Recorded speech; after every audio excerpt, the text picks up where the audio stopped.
ఒకప్పుడు ప్రపంచం మొత్తం ఒప్పా గంగం స్టైల్ అంటూ ఊగిపోయింది. కానీ 14 ఏళ్లు గడిచినా ఆ పాట క్రేజ్ మాత్రం ఏమాత్రం తగ్గలేదు. ఇప్పుడు దక్షిణ కొరియా పాప్ సింగర్ PSY సృష్టించిన గంగం స్టైల్ యూట్యూబ్ లో ఏకంగా 6 బిలియన్ వ్యూస్ మార్కును దాటేసింది. దీంతో 6 బిలియన్ వ్యూస్ సాధించిన తొలి K-పాప్ మ్యూజిక్ వీడియోగా ఇది మరో రికార్డు సృష్టించింది. 2012లో విడుదలైన ఈ పాట ఇంతకాలం తర్వాత కూడా ఇలాంటి మైలురాయిని చేరుకోవటం సోషల్ మీడియా చరిత్రలోనే ఒక అద్భుతమైన విషయం. అసలు గంగం స్టైల్ ప్రపంచం మొదలైనప్పుడు పరిస్థితి వేరుగా ఉంది. 2012 జూలై 15న PSY తన 6వ స్టూడియో ఆల్బంలో భాగంగా ఈ పాటను విడుదల చేశారు. అప్పట్లో K-పాప్ ప్రధానంగా దక్షిణ కొరియా, ఆసియా దేశాలకే పరిమితమైందనే అభిప్రాయం ఉండేది.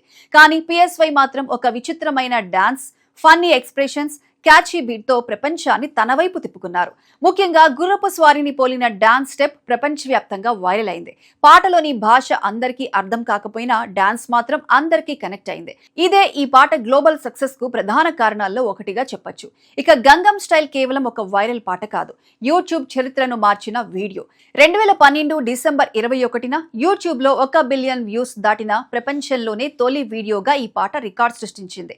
అప్పట్లో 1 బిలియన్ వ్యూస్ అంటేనే అసాధ్యమైన రికార్డులా కనిపించింది. కానీ PSY పాట ఆ రికార్డును బద్దలు కొట్టింది. ఆ తర్వాత 2 బిలియన్లు, 3 బిలియన్లు, 4 బిలియన్లు, 5 బిలియన్లు దాటుతూ ఇప్పుడు 6 బిలియన్ల మార్కు కూడా అందుకుంది. ఇక్కడ ఒక విషయం ప్రత్యేకంగా గమనించాలి. గంగం స్టైల్ విడుదలైనప్పుడు ఇప్పటిలా షార్ట్స్, రీల్స్, టిక్టాక్ వంటి ప్లాట్ఫామ్స్ ప్రపంచవ్యాప్తంగా ఆధిపత్యం చెలాయించలేదు. అయినప్పటికీ యూట్యూబ్ ద్వారానే ఈ పాట కోట్లాది మందికి చేరింది. సెలబ్రిటీలు, టీవీ షోలు, స్పోర్ట్స్ ఈవెంట్లు, సాధారణ ప్రజలు ఇలా ప్రతి ఒక్కరూ ఈ పాట డాన్స్ ను అనుకరించారు. వేల సంఖ్యలో ప్యారడీలు, డాన్స్ వీడియోలు వచ్చాయి. అంటే ఒక పాటను కేవలం వినడం కాకుండా దానిని ప్రజలు స్వయంగా ప్రదర్శించే స్థాయికి తీసుకెళ్లిన పాట ఇది. మరి ఇంత భారీగా వ్యూస్ వస్తే PSYకి ఎంత డబ్బు వచ్చింది? ఇక్కడే అసలు ఆసక్తికరమైన విషయం ఉంది. సోషల్ మీడియాలో 6 బిలియన్ వ్యూస్ అంటే వందల కోట్ల రూపాయలు నేరుగా PSY బ్యాంక్ అకౌంట్ లోకి వచ్చాయని అనుకోవటం తప్పు. యూట్యూబ్ ఆదాయం కేవలం వ్యూస్ సంఖ్యపై ఆధారపడదు. ప్రకటనలు ఎన్ని వచ్చాయి, ఏ దేశాల నుంచి వ్యూస్ వచ్చాయి, ప్రేక్షకులకు ప్రకటనలు చూపించారా, యూట్యూబ్ తో పాటు మ్యూజిక్ లేబుల్ కు ఉన్న ఒప్పందాలు ఏంటి వంటి అనేక అంశాలపై ఆదాయం ఆధారపడి ఉంటుంది. అందుకే ఈ పాట సంపాదనపై వచ్చే సంఖ్యలను ఖచ్చితమైన అధికారిక ఆదాయంగా చూడకూడదు. ఇటీవలి అంచనాల్లో యూట్యూబ్ ప్రకటనల ద్వారా మాత్రమే గణనీయమైన మిలియన్ల డాలర్ల ఆదాయం వచ్చి ఉండొచ్చని చెబుతున్నారు. అయితే PSY సంపాదనను కేవలం యూట్యూబ్ యాడ్ రెవెన్యూతో లెక్కించడం కూడా సరైంది కాదు.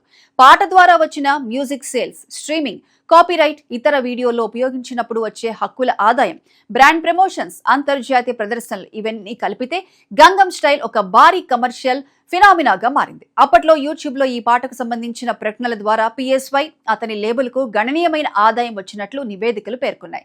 ఇక గంగం స్టైల్ ప్రభావం PSY వ్యక్తిగత కెరీర్ ను దాటి వెళ్ళింది. అప్పటి వరకు అమెరికా, యూరప్ మార్కెట్ లో ఆసియా భాషల పాటలకు అంతగా ప్రాధాన్యం ఉండేది కాదు. కానీ PSY విజయం తర్వాత ప్రపంచ సంగీత పరిశ్రమలో K-పాప్ పై దృష్టి మరింత పెరిగింది. BTS, బ్లాక్ పింక్ వంటి తర్వాతి తరం K-పాప్ కళాకారులు ప్రపంచవ్యాప్తంగా భారీ విజయాలు సాధించడానికి ఏర్పడిన అంతర్జాతీయ మార్కెట్లో గంగం స్టైల్ ఒక ముఖ్యమైన ప్రారంభ ఘట్టంగా చూడొచ్చు. అంటే PSY ఒక పాటతో తనకే కాదు, మొత్తం కొరియన్ మ్యూజిక్ ఇండస్ట్రీకి ప్రపంచ మార్కెట్లో పెద్ద తలుపు తెరిచారని చెప్పొచ్చు. అసలు పాటలోని గంగం కూడా ఒక అర్థవంతమైన అంశమే. సియోల్లోని గంగ్నమ్ ప్రాంతం సంపద, విలాసవంతమైన జీవన శైలికి ప్రత్యేకగా భావించబడుతుంది. PSY మాత్రం ఆ ప్రాంతం చుట్టూ ఉన్న status, luxury, high class image ను వ్యంగ్యంగా చూపించేలా పాటను రూపొందించారు. అంటే బయటకు చూస్తే ఫన్నీ డాన్స్ సాంగ్ లా కనిపించినా దాని వెనుక సామాజిక వ్యంగ్యం కూడా ఉంది. ఈ ప్రత్యేకమైన కాన్సెప్ట్ పాటకు మరింత గుర్తింపు తీసుకొచ్చింది. మరో ఆసక్తికరమైన విషయం ఏమిటంటే 5 బిలియన్ నుంచి 6 బిలియన్ కు చేరుకోవడానికి కూడా ఈ పాటకు దాదాపు 2 ఏళ్ల 7 నెలలు పట్టింది. అంటే కొత్త పాటల మాదిరిగా మొదటి కొన్ని నెలల్లోనే కోట్ల వ్యూస్ సాధించకపోయినా సంవత్సరాల గడిచే కొద్దీ నిరంతరం వ్యూస్ సంపాదిస్తూ ఉండటం గంగం స్టైల్ కు ఉన్న అసాధారణమైన దీర్ఘకాలిక ప్రజాదరణ చూపిస్తోంది. మొత్తంగా చూస్తే గంగం స్టైల్ కేవలం ఒక పాట కాదు, ఇంటర్నెట్ యుగంలో వైరల్ కంటెంట్ ఎలా ప్రపంచ సంస్కృతిని ప్రభావితం చేయగలదో చూపించిన ఒక కేస్ స్టడీ. 2012లో విడుదలైన పాట 2012లోనే యూట్యూబ్ లో 1 బిలియన్ వ్యూస్ సాధించి చరిత్ర సృష్టించింది. ఇప్పుడు 2026లో 6 బిలియన్ వ్యూస్ దాటింది. భాష వేరు, దేశం వేరు, సంస్కృతి వేరు అయినా ఒక క్యాచీ బీట్, గుర్తుండిపోయే డాన్స్, సరైన టైమింగ్ ప్రపంచాన్ని ఒక్కటిగా చేయగలవని PSY నిరూపించారు. అందుకే 14 ఏళ్ల తర్వాత కూడా ఒప్పా గంగం స్టైల్ ప్రపంచవ్యాప్తంగా వినిపిస్తూనే ఉంది.